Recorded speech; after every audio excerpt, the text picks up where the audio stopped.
vais dire une vérité qui va déplaire à énormément d'hommes, mais je vais la dire quand même. Payer 10 000 € de dot vous dérange uniquement parce que vous n'avez pas de tal. C'est français ou... Je vais vous faire une vidéo sur la dot, je vous conseille de la regarder du début jusqu'à la fin, ça va complètement changer votre perception de la dot. Et les femmes également, regardez cette vidéo, ça va vous être bénéfique. Donc là, comme elle vient de dire, si tu ne peux pas mettre 10K de dot, c'est que t'as pas l'étal. En gros, ce qu'elle vient de dire ici, c'est une évidence, mais c'est également sournois. Pourquoi? Parce que c'est comme si un pote à toi, il va dans un rasso avec son Audi TTRS, stage 4, le gars, sa voiture elle coûte 50 000, et il a rajouté 30 000 € de préparation. Donc on est dans les 80 000 € sans le malus. Il a 610 chevaux et 750 Nm. Il veut faire un run face à un R35 GTR. Mais maintenant, il va pas vers le R35 GTR stage 1, qui a 580 chevaux, 750 Nm. Il aurait pu concurrencer un minimum. Il va vers une R35 GTR de 1400 chevaux. Et il croit vraiment pouvoir gagner. Maintenant, il se fait fuiter, mais de malade. Et toi, tu viens après la course et tu lui dis, si t'avais une Audi R8 V10 Quattro biturbo, le gars, tu l'aurais tempête. Mais là, le gars, il va dire quoi, frérot, j'ai pas l'étal. Ça, c'est dans les 200 000 € minimum la voiture. Et comme vous le savez, tu peux voir un certain nombre de R35 GTR dans la rue, mais une R35 GTR qui dépasse les 1300 chevaux, t'en vois quasiment jamais. C'est la même chose concernant une Audi R8 V10, tu peux en voir quelques-unes, mais une Audi R8 V10 biturbo, t'en vois quasiment jamais. Donc quand Haïfa dit si tu peux pas mettre 10K de dot, c'est que t'as pas l'étal, c'est une évidence. Mais maintenant, est-ce que 10K de dot, c'est la norme ou c'est le minimum à notre époque, ou dans la majorité des mariages? Ça, c'est une autre question.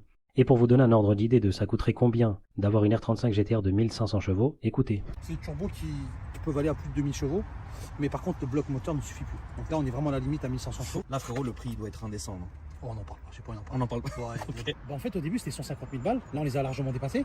Mais tout au début quand j'ai En prépa faire, bien Ou sûr. voiture compris? Non, en prépa frérot. Il y a plus de 150 000 € de prépa? Plus là on est à plus de 200 là frère. Mais oui. Ah ouais, t'es quelqu'un. Ouais, en fait il faut... Ah ouais, non. il faut Ah ouais, c'est bon, c'est bon. On va faire une liste, mais avec nous Waouh. Donc comme je vous l'ai dit, une R35 GTR tu peux en voir assez souvent, mais une R35 GTR de 1500 chevaux t'en vois quasiment jamais. Pourquoi? Parce que personne n'a l'étal. Qui va mettre 150 000, 200 000, 250 000 € dans une préparation de voiture? Le gars il a mis le prix d'une Lamborghini Urus en préparation seulement. Donc quand tu dis à un gars, si tu peux pas sortir les 10K de dot c'est que t'as pas l'étal, c'est une évidence. Et la première question auquel on va répondre, c'est le gars doit avoir combien de côté pour pouvoir sortir 10K de dot? Parce qu'il y a un micro-trottoir qui a été fait, tu demandes combien en dot. Et vous avez des petits de 16-17 ans qui vous donnent un certain chiffre. À combien elle est ta dot? 20 000 €. 20 000 €? Oui. Ok. Et l'homme idéal, c'est quoi pour toi? Grand, cheveux bouclés, marocain Marocain? et espagnol. Et espagnol? Oui. Marocain, espagnol, je Oui. voudrais. Oui. Physique qui compte? Non. À Non. part s'il est grand. Combien de temps tu voudrais te marier? Ça dépend si t'aimes bien la personne. Si tu aimes beaucoup, 1 an. Donc si j'aime bien la personne, je veux marier au bout d'un an et lui demander 20 000 € de dot. Passons sur un deuxième cas. Pour vous, elle a combien votre dot? 30K. 30K pour toi? Ouais. Et toi, un pareil. bracelet en or? Pareil. Ah, finalement, tu veux 34 aussi? Et vous, pour vous, c'est quoi l'homme idéal? Fidèle, gentil, respectueux. Et riche. Riche? Beaucoup d'argent. Beaucoup d'argent? Et pour vous, le physique qui compte? Énormément. Vous le voulez comment physiquement? Musclé, grand, cheveux longs, brun, cheveux longs. Donc à 17 ans, elles veulent un gars qui soit en capacité de payer 30 000 € de dot. Et qui soit riche, etc., etc. Est-ce qu'au passage, vous avez entendu « je veux un homme pieux » Non, pas vraiment. Maintenant, si l'on revient sur la question que j'avais posée, le gars doit avoir combien de côté pour pouvoir mettre 10K en dot? Et si l'on écoute maintenant deux sœurs concernant les fameuses dots à 10K ou même 20 000 pounds? Je suis pas en train de normaliser les dots à 10 000 €, 15 000 €, 20 000 €, mais que vous le veuillez ou non, c'est un droit qu'on a. On demande ce qu'on veut en dot. Même si pour ma part, je trouve que voilà, c'est énorme, on va pas se mentir. Donc après avoir dit que si tu ne peux pas mettre 10K de dot, c'est que t'as pas l'étal, elle dit pour ma part, en tout cas, je considère que 10K c'est quand même beaucoup. Et vous avez la même réflexion de la part d'une sœur en Angleterre qui dit exactement la même chose. The best maher is the most affordable one, and a lot of girls don't like to hear this. I honestly think it's so ridiculous to be asking your husband to be for like 10 or 20,000 pounds. I personally think that's absolutely ridiculous. It's different. Don't get me twisted. Your maher is your right, ladies. Okay, don't misquote me. It is your right, and make sure you get it. And is that even how you want to start off your marriage? This man thinking, wow, this my wife's family, yeah, they've basically broken my bank. Maintenant, si l'on revient sur la fameuse question que j'avais posée, le gars doit avoir combien de côté pour pouvoir sortir 10K de dot? Posez cette question à toutes les sœurs qui vous disent moi 10K de dot minimum. Vous allez voir qu'elles vont toutes bégayer parce qu'elles ne peuvent pas répondre à cette question. Donc on va citer un certain nombre de cas. Est-ce que si le gars a 30 000 € de côté, ça lui suffit? Il va sortir 10K de dot, il lui restera 20 000 € de côté. Mariage 5 à 10K, il va lui rester 15 000, 10 000 € de côté. Et un voyage de 5 à 10K, il va lui rester 5 000 à 0 € de côté. Donc 30 000 €, c'est pas suffisant pour se marier avec une femme qui demande 10K de dot. Maintenant, est-ce que 50 000 € de côté, ça suffit? Il va mettre 10K de dot, il va lui rester 40 000 €. Mariage 5 à 10K, il va lui rester 35 à 30 000 €. Et ensuite, un voyage de 5 à 10K, il va lui rester 25 000 à 20 000 €. Est-ce que ça suffit pour se marier avec une sœur qui demande 10K de dot? Non.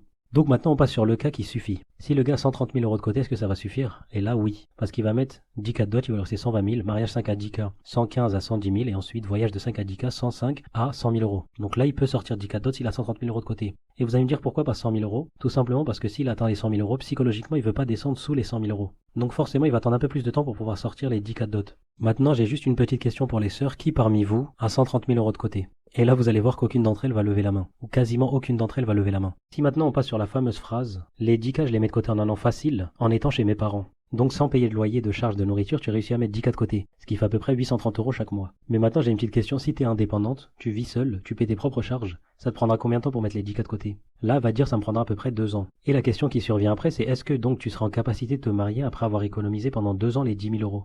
Parce que si l'on revient sur ce tableau, si tu réussis à mettre 10K de côté en un an, ça signifie qu'il te faudra 13 ans pour être en capacité de te marier, en vivant chez tes parents. Mais si tu vis seul, il va te falloir 26 ans pour être en capacité de te marier et sortir les 10K de dot. Donc c'est bien beau de mettre 10K de côté en un an en vivant chez tes parents, mais cela ne fait pas de toi une personne en capacité de te marier. Tout simplement parce que le mariage n'est pas la dot seulement. Et donc selon vos propres critères, tu ne serais pas en capacité de te marier en mettant seulement 10 000 euros de côté par an, en vivant chez tes parents. Et maintenant si l'on passe sur le point suivant, si tu réussis à mettre 10K de côté en 2 ans en vivant seul, est-ce que maintenant tu es prête à donner les 10K de côté que tu as mis 2 ans à économiser à une inconnue que tu ne connais qu'à travers des muqabala? Parce que ça c'est une réalité. La femme peut très bien porter un masque pendant les muqabala, et ensuite lorsque vous vivez ensemble et cohabitez ensemble, elle a un tout autre visage. Elle est nonchalante envers vous, quand vous rentrez du travail elle vous calcule pas vraiment, le ménage il est pas fait, la cuisine elle est pas faite. Quand tu vas lui faire une réflexion dessus, elle va dire c'est pas une obligation, t'as qu'à me payer une femme de ménage, et une femme pour cuisiner. Ensuite concernant l'intimité, elle va te refuser sans raison valable, vous allez le faire une fois par semaine, elle va dire j'ai la flemme, etc.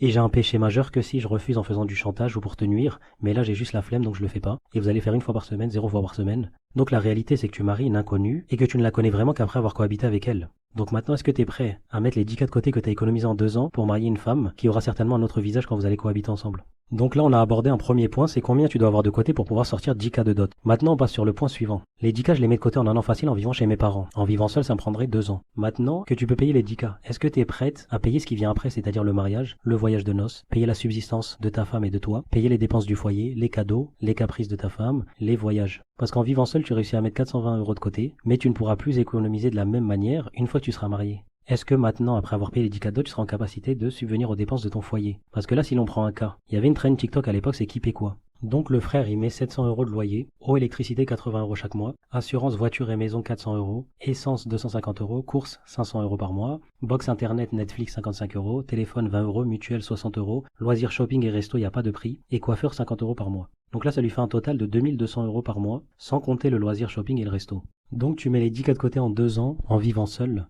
Maintenant, la première question, est-ce que tu es prête à donner les 10K que tu as mis 2 ans à une inconnue que tu ne connais qu'à travers des muqabala? Et deuxième aspect, est-ce que tu es prêt à mettre environ 2000 euros chaque mois pour subvenir aux dépenses de ton foyer et de ta femme? Et il y a une femme dans un live de Ranel qui a mis au défi son mari de prendre sa place, et elle allait prendre sa place. Écoutez bien ce qu'elle a dit. Tu te rappelles, je t'avais appelé, je pense avant l'été, et je t'avais dit que j'avais mis mon mari au défi pour septembre. Oui! Ah oui! Vous deviez changer les rôles. Mais tu te fous de ma gueule! Abandonné. Je lui ai dit pardon. Mais tu te fous de ma gueule! Mais genre, attends, mais ça faisait, tous les mois, ça faisait 2100 euros de charges fixes. Ouais. Je me suis dit 2100 euros, je vais les sortir d'où? C'est toi t'as dit go, je vais bosser. Ben ouais, mais c'était chaud. Mais là, du coup, tu te rends compte de ce que fait ton mari? Franchement, oui, Miskine. T'as vu? Franchement, T'as vu? j'ai regretté, j'ai dit pardon. Et c'est vrai que, c'est pas. En fait, nous, on voit ce qu'on fait nous, Ouais. mais on croit que c'est facile. Mais une fois, juste de me dire que je devais le faire, sortir 2100 euros tous les mois, que charge fixe, hein, Ouais. je te compte même pas l'essence, les voitures, machin. Ben, quand même, je me suis dit, Miskine, c'est chaud. Tu vois? Et ben là, du coup. Donc tu vas encore recommencer à lui prendre la tête? Non, ça y est, c'est fini. Ça y est, ouais, C'est je mets fait. alors Golsel. Là, je suis petit mimi, je vais pas manger. Je mets au Je Golsel. ferme ma gueule. Je mets au Golsel. Oh, là, ça y est, j'ai regretté, j'ai trop fait la belle. Donc comme vous l'aurez compris, les femmes ne prennent pas en compte tous les critères. On a l'impression que le mariage c'est simplement la dot, et après c'est bon, il n'y a plus rien comme dépense. Alors que la réalité c'est que t'as la dot, t'as le mariage, t'as un voyage si vous voulez le faire, ensuite tu dois prendre en charge les dépenses du foyer, etc. etc. Donc comme vous l'aurez compris, déjà à partir de maintenant, les femmes qui vous rabaissent pour la dot, elles-mêmes si elles étaient des hommes, elles n'auraient pas été en capacité de se marier. Parce que déjà elles voient même pas ce qu'il y a après le mariage. Pour elles, il n'y a qu'une dot et après il n'y a plus rien du tout. Donc tu penses réellement que t'allais écouter avec attention une personne comme ça? Maintenant revenons sur la sœur de 16 ans qui demandait 20 000 euros de dot. À combien elle est ta dot? 20 000 euros? 20 000 euros? Oui. Ok. Vous allez voir qu'il y a un manque de réalisme clair chez les femmes. Elles vous disent, moi, j'ai 16 ans, j'ai envie de me marier avec un homme qui a 1-2 ans de plus que moi, ou le même âge, mais il faut qu'il me sorte 10K de dot ou 20K de dot. Donc c'est-à-dire qu'à 18-19 ans j'ai envie de me marier et au maximum l'homme il doit avoir 20-21 ans et pouvoir sortir 10K de dot. Donc maintenant va me trouver un homme musulman qui a plus de 130 000 euros de côté, à 20-21 ans. C'est une exception. Par exemple, moi j'ai déjà connu le pote d'un pote, un turc, il a sorti 20 000 euros en dot, en or. Il avait 26 ans, sa femme elle en avait 19. Donc comme vous l'avez vu déjà, un homme qui sort une telle somme en dot, il a l'embarras du choix. Et là, est-ce que vous allez dire, ouais mais il a 7 ans de plus qu'elle, etc. Pourquoi il s'est marié avec une femme beaucoup plus petite que lui, etc. C'est lui qui met les 24 dots, c'est lui qui choisit. Je me souviens une fois, il y avait un live, c'était une sœur marocaine. Elle s'était mariée avec un Pakistanais millionnaire d'Angleterre. Lui, il avait plus de la trentaine, elle avait à peine 18 ans. Elle avait fait un stage dans son entreprise, et ensuite il l'a trouvée ravissante, il a demandé à ses parents de la marier, etc. Il lui avait donné quand même une belle dot, collier en or, etc. Elle vivait la grande vie. Mais elle avait 18 ans, lui, il avait plus de 30 ans. Est-ce que vous croyez vraiment que cette sœur, elle a dit, ah ben il a plus de 30 ans, non, je vais pas marier avec lui, il est trop âgé, etc. Est-ce que sa famille, elle a dit ça? Non, pourquoi? Parce qu'il a de l'argent. C'est-à-dire quand l'homme a de l'argent, tous les critères que vous entendez en général, ils sautent. Alors que pourtant, un cas comme ça, les femmes se seraient ruées dessus pour dire, oh regardez, c'est un pointeur, etc. Mais vu qu'il est millionnaire, il n'y a absolument aucun mal. Et eux, tout en réalité, elles auraient aimé être dans la même situation que la sœur de 18 ans. Et donc la première conclusion, c'est celle-ci. Ça ne sert absolument à rien d'écouter les femmes qui rabaissent les hommes pour la dot. Pourquoi? Parce que si elles étaient des hommes elles-mêmes, elles seraient dans l'incapacité de se marier selon leurs propres critères. Et même si elles étaient en capacité de payer la dot, elles auraient ensuite pas l'argent pour pouvoir entretenir un foyer. Donc est-ce que vous allez réellement écouter des personnes comme ça et être affecté par leurs paroles? Donc ça ne sert absolument à rien de se sentir visé par leurs propos. En fait, ce qu'elles font, c'est simplement vous conditionner avant le mariage. C'est-à-dire que psychologiquement, lorsque vous entendez toujours que 10K de dot c'est normal, au final, vous allez considérer que 10K de dot c'est normal. Donc quand vous allez faire face à une sœur qui va vous dire 10K de dot, vous allez dire c'est le prix minimal à notre époque, alors que la réalité c'est faux.